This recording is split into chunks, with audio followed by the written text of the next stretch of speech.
میں حلفاً کہتا ہوں میں نے کسی لفظ کو دوسرے لفظ کے ساتھ معنی کے ارادے سے نہیں جوڑا اور میں نے اپنی زبان میں ایسے ہی بولا ہے. اگر میں یہ پڑھ دیتا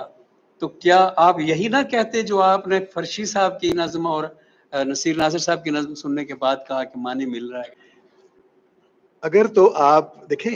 یہ جو آپ نے فرمایا نا کہ آپ یہ پڑھیں گے تو فرشی صاحب کا ہے، تو اب یہ ایک تو آپ نے لکھ دی. اگر آپ روزانہ ایسے ہی لکھیں گے اور فرشی صاحب بھی ایسے ہی روزانہ لکھیں گے یا 2 4 8 10 دفعہ، یہ تو اعتبار کی بات ہے نا کہ پہلے آپ باقی دیگر تخلیقات کے ذریعے اپنا ایک اعتبار قائم کرتے ہیں. اس اعتبار کے بعد جا کر پھر اگر کوئی چیز ایسی آپ کے سامنے آتی ہے کہ آپ کو فوری طور پہ سمجھ نہیں آ رہی، تو آپ سمجھتے ہیں کہ اس آدمی نے پہلے اپنا اعتبار قائم کیا ہوا ہے،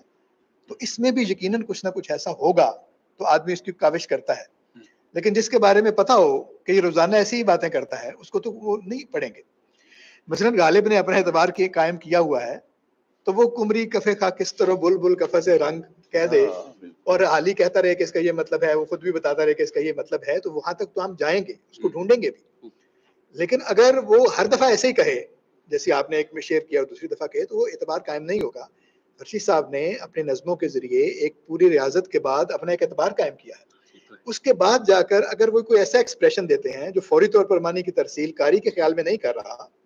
تو قاری اس سابقہ جو اس کا تجربہ ہے اس کی بنیاد پر جا کے آگے کرے گا. اس وجہ سے آپ یعنی یکدم آپ کہیں کہ میں ایک ایسی چیز لکھ دیتا ہوں، تو میرا خیال ہے اس کا کمپیریزن اس کے ساتھ بنے گا نہیں.